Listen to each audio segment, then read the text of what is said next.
The Ozark Mountains have always been a place of mystery where the veil between our world and others grows thin. Among the rolling hills and dense forests, isolated from the expanding cities of post-Civil War America, secrets could remain buried for generations. In these ancient highlands, formed millions of years before human feet ever trod upon them, the very rocks seem to whisper stories too terrible to comprehend. This is the account of the Hemsley family and the night that forever changed not only their lives, but perhaps our understanding of what lurks beyond our comprehension. The year was 1872. The nation was still healing from the wounds of war, and in these remote mountains many families sought solitude and a fresh start. The railroads had yet to penetrate the deepest hollows of the Ozarks, leaving vast stretches of wilderness, connected only by rutted dirt roads that turned to impassable mud with the slightest rain. It was in this isolation that Thomas and Eleanor Hemsley sought refuge, having moved to a secluded valley near Blackwater Creek in the heart of the Ozarks just 3 years prior. Blackwater Creek earned its name honestly. Even on the brightest summer days, the water ran dark, tinted by minerals leached from deep within the mountains. Local legend spoke of how the creek would sometimes run black as pitch during certain phases of the moon. Though no scientific explanation could account for such a phenomenon, the Hemsleys paid little mind to these stories when they purchased their plot of land, 20 acres of forest field and flowing water that seemed a bargain at the price. Thomas was a hard-working man, weathered by years of toil, with calloused hands and deep-set eyes that had seen their fair share of hardship. At 42, he had the strength of a much younger man, the result of a lifetime spent wrestling a living from unyielding soil. His beard, once the rich brown of freshly tilled earth, now carried streaks of grey that matched the winter sky. He had fought briefly in the war, but rarely spoke of those dark days, preferring to focus on building a future rather than dwelling on the past. Those who served alongside Thomas in the 8th Missouri Infantry spoke of his uncommon calm under fire, how he would kneel to pray before each battle, yet fight with the ferocity of a man possessed once the shooting started. When asked about those moments later in life, Thomas would simply say, "The Lord guides my hand in all things,"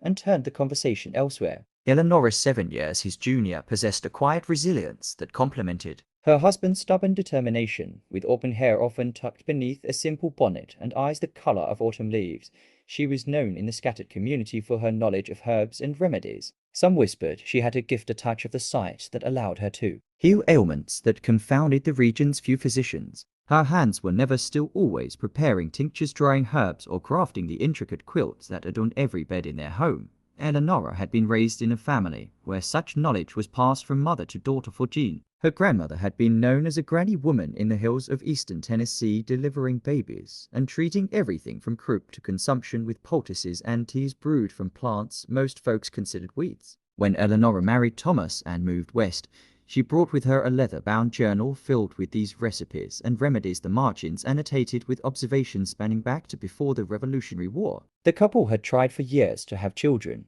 but fate had not blessed them with offspring. Their modest homestead, built by Thomas's own hands, featured a large cabin with several empty bedroom spaces meant for the family they had always dreamed of having. The main room, with its stone fireplace and hand-hewn table, large enough to seat 10, seemed to echo with the absence of childish laughter.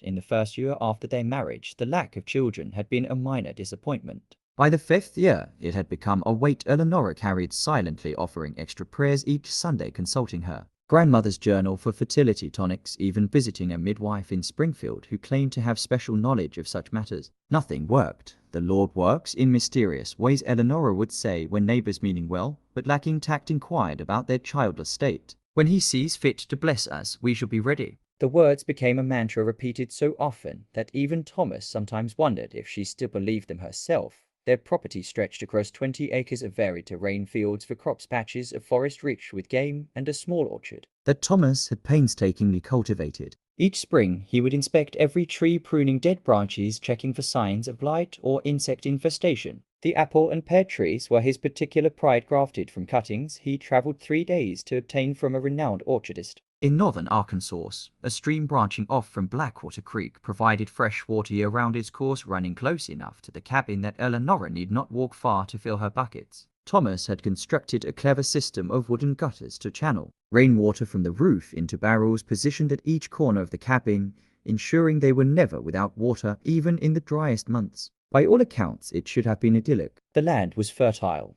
The forest provided ample game, and the few Neighbors, though distant, were friendly and willing to lend a hand during harvest or barn raising. Thomas had even constructed a small grist mill on the stream powered by a water wheel, allowing them to grind their own flour and cornmeal without the day-long journey to the nearest town mill. But there was something about their land that never felt quite right. It began with small oddities that the couple initially dismissed. Animals avoided certain areas of the property, particularly a circular clearing in the woods behind their cabin. Birds never sang there, and even their loyal hound Brutus would whine and pull at his lead rather than venture into that space. Brutus was a mountain cur, a breed known for fearlessness when facing down bears or wild cats. The dog had once driven off a mountain lion that threatened Thomas's pigs, sustaining deep gashes across his muzzle that Eleanor had carefully stitched closed.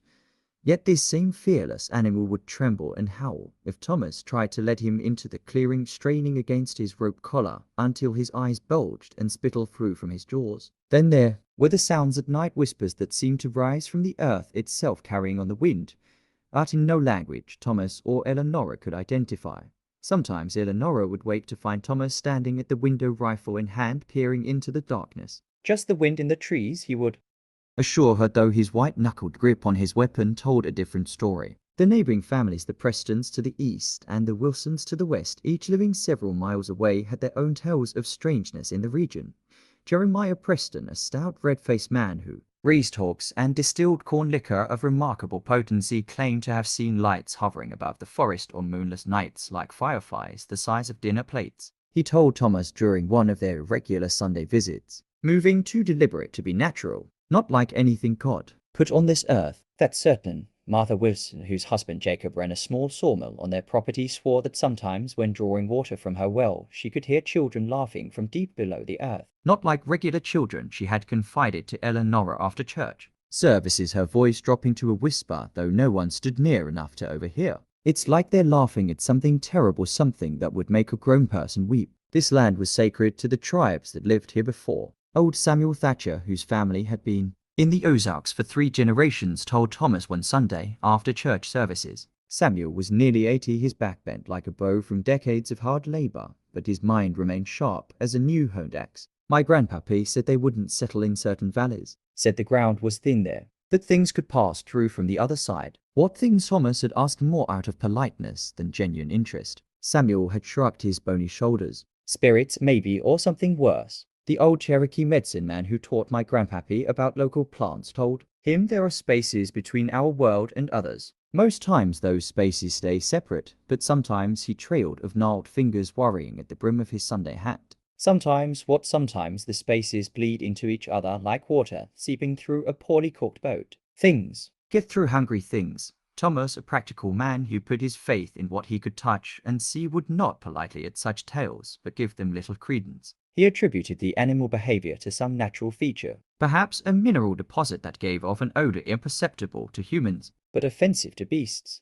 The night sounds were surely just the wind, or perhaps owls calling to each other across the valley. The legends were just the stories told by isolated people to explain a world they didn't fully understand. Eleanor, however, would listen intently, collecting these stories like precious stones, turning them over in her mind during the long hours she spent alone while Thomas worked the fields. Unlike her husband, she had grown up with one foot in the world of folk belief, where signs and portents carried meaning, where dreams could foretell the future, and where the barrier between the living and the dead was permeable, particularly at certain times of year.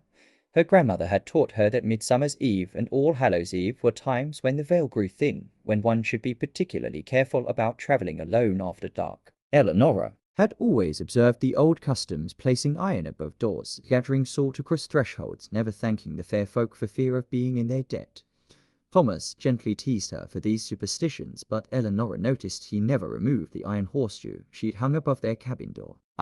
In the winter of 1871, that Eleanor first suspected she might be with child. Her monthly courses had ceased, and she experienced the telltale morning sickness that the older women in the community had described. She kept her suspicions to herself, at first not wanting to raise Thomas's hopes, only to dash them again. 3 times before her courses had stopped briefly, leading her to believe she had conceived, only to return with cruel predictability. But as January turned to February and February yielded to March with no sign of bleeding, Eleanor allowed herself to hope. She began knitting small garments in secret, tucking them away in a cedar chest in one of the empty bedrooms. She brewed tonics meant to strengthen the womb and added extra portions to Thomas's plate at dinner, believing that a robust father would beget a strong child. By spring there was no doubt. Her belly had begun to swell, and Thomas's joy knew no bounds when she finally shared the news. He lifted her off her feet, spinning her around the cabin until they were both dizzy with laughter. "We shall have a son," he declared confidently, already planning how he would teach the boy to hunt, to work the land, to be a man of substance. In an unforgiving world, in the evenings, he would place his hand on Eleanor's growing belly, talking to the child within about the legacy that would one day be his. "These trees I've planted, son. You'll harvest fruit from them long after I'm gone, and your children after you. We are building something lasting here, something that will bear the Hemsley name for generations." Eleanor merely smiled, one hand resting protectively over her growing midsection. "Or perhaps a daughter with your strength and my scent," she teased. "Male or female, only that it be healthy and hold ... at T35. She was well aware that her first pregnancy came later than most, carrying risks that younger women might not face. Their neighbors celebrated the news, bringing gifts and offering prayers for a safe delivery. The Prestons brought a male or female, only that it be healthy and hold ... at T35. She was well aware that her first pregnancy came later than most, carrying risks that younger women might not face. Their neighbors celebrated the news, bringing gifts and offering prayers for a safe delivery. The Prestons brought a cradle that Jeremiah had carved from a single piece of walnut, polished to a warm glow and adorned with intricate patterns of leaves and vines. Martha Wilson presented Eleanor with a layette. She had sewn herself the tiny garments embroidered with protective symbols that Eleanor recognized from her grandmother's teachings. Dr. Harrison, who rode circuit through the scattered communities examining the ill and delivering babies as needed, visited during one of his monthly rounds. A youngish man with spectacles and a serious demeanor. He had studied medicine in Philadelphia before the war pulled him back to his native Missouri. He examined Eleanor during one of his monthly visits and pronounced her in excellent health. "Though I must say," he remarked, packing away his stethoscope, "you're carrying rather large for 5 months. It may well be twins." The possibility delighted Thomas even more. "Twins, the Lord is making up for lost time," he exclaimed, already calculating how much additional land he would need to clear to provide for 2 sons instead of 1. As summer progressed into fall, Eleanor's belly grew at an alarming rate. By August, she found it difficult to move about the cabin, let alone tend to her garden or other chores. Her ankles swelled to twice their normal size, and she complained of a constant pressure in her lower back that made sleep elusive. Thomas worried, seeing the dark circles forming beneath his wife's eyes, noting how even the simplest tasks left her winded and pale. Thomas hired young Mary Wilson, Martha's daughter, to help with the housekeeping and to keep Eleanor company during the days when he could not be away from the fields. The harvest would not wait regardless of personal cons, and the corn needed to be in before the first frost if they were to have enough to see them through the winter. Mary, a girl of 16 with braided blonde hair and a penchant for gossip, was initially thrilled at the arrangement. The Hemsley homestead was larger than her family's modest cabin, and Eleanor was known to be generous with her knowledge of herbs and cooking. Mary had dreams of one day becoming a midwife, and the opportunity to observe a pregnancy up close seemed valuable experience. But after just 3 weeks, Mary refused to return. "She won't say what frightened her," Martha Wilson told Eleanor apologetically when she came to collect her daughter's belongings. "Just sits by the hearth, staring into the fire, mumbling about sounds coming from inside you that ain't natural." Martha twisted her hands in her apron, clearly uncomfortable. "I told her it was nonsense, that babies move and kick, and with twins there'd be twice the commotion, but she just keeps saying it wasn't kicking she heard. Says it was voices talking to each other." Martha's eyes darted briefly to Eleanor's enormous belly before fixing firmly on the floor. "I'm sorry, Eleanor. You know how young girls can be, letting their imaginations run wild." Eleanor dismissed the girl's fears as youthful superstition, though in the quiet hours of the night when she lay awake listening to Thomas's steady breathing beside her, she too would sometimes hear strange sounds. Not the usual shifting and kicking of an unborn child, but something akin to whispering, as if multiple tiny voices were conferring within her womb.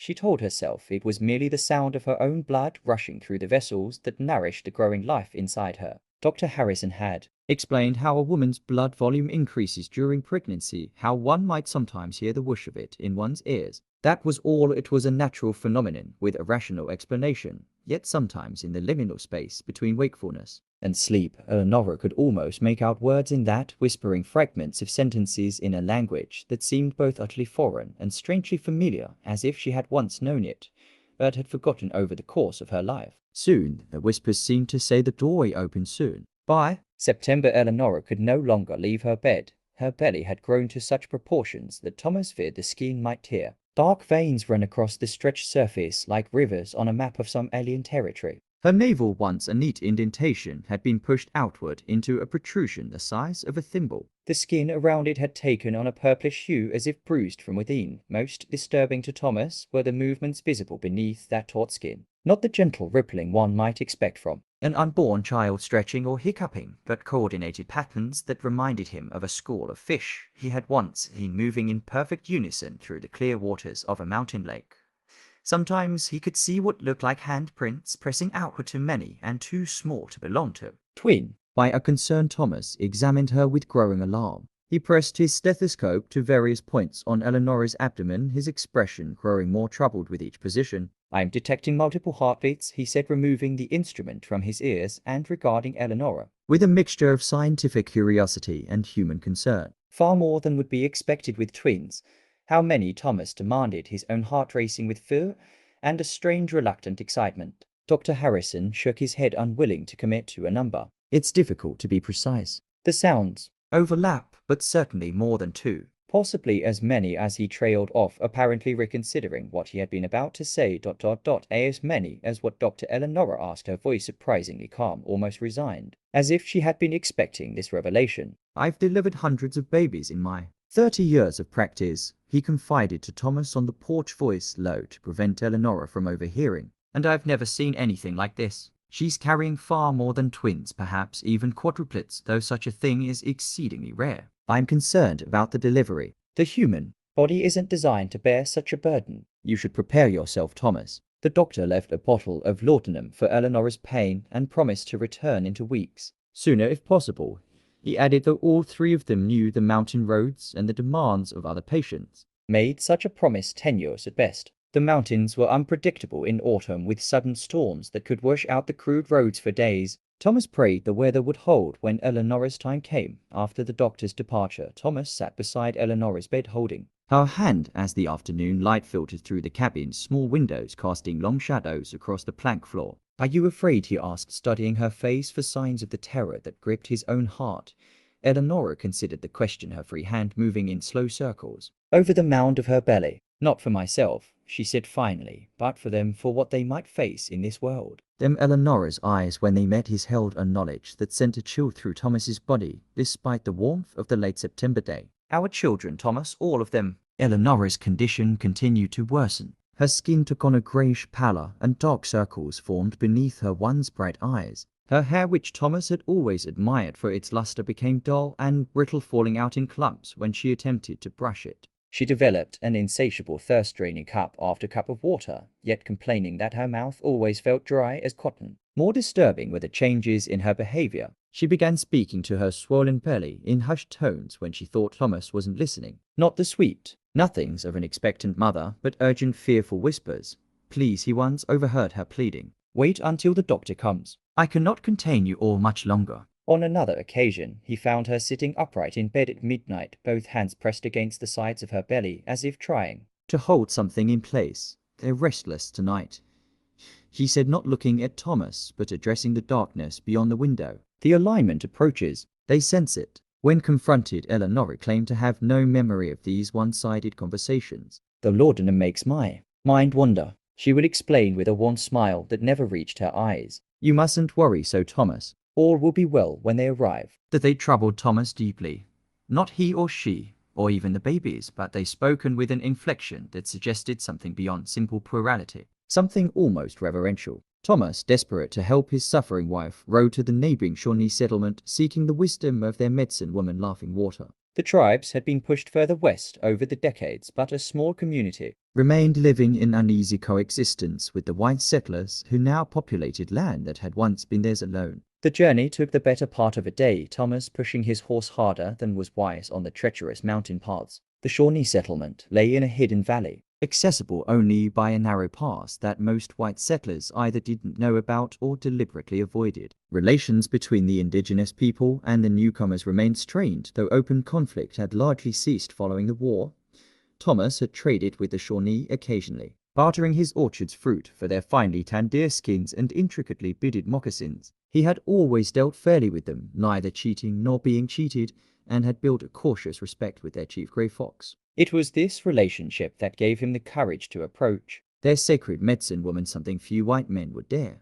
Laughing Water lived apart from the main settlement in a dwelling half buried in the side of a hill. Smoke rose from a hole in its sod roof, carrying the pungent scent of burning herbs that Thomas could not identify. Outside the dwelling stood a circle of stones, each marked with symbols in red ochre that seemed to shift and change if looked at too directly. An ancient woman emerged from the dwelling before Thomas could announce his presence. She was bent with age, her copper skin wrinkled like the bark of an ancient oak, her silver hair worn in two long braids that reached her waist. Her eyes, however, were clear and sharp, seeming to pierce through Thomas's flesh to examine the fears he carried within.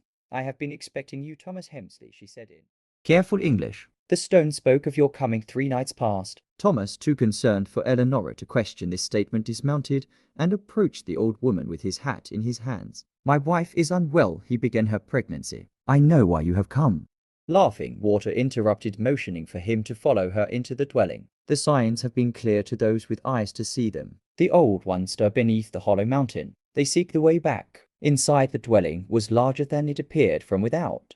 The earthen walls were lined with shelves holding clay pots, bundles of dried plants, and objects Thomas could not identify. Bone stones, what appeared to be a child's doll fashioned from corn husks, but with a face that made him quickly avert his eyes. Laughing Water gestured for Thomas to sit on a woven mat near the central fire pit where flames burned low, producing more smoke than heat. She seated herself across from him, the fire between them casting her features into dramatic shadow.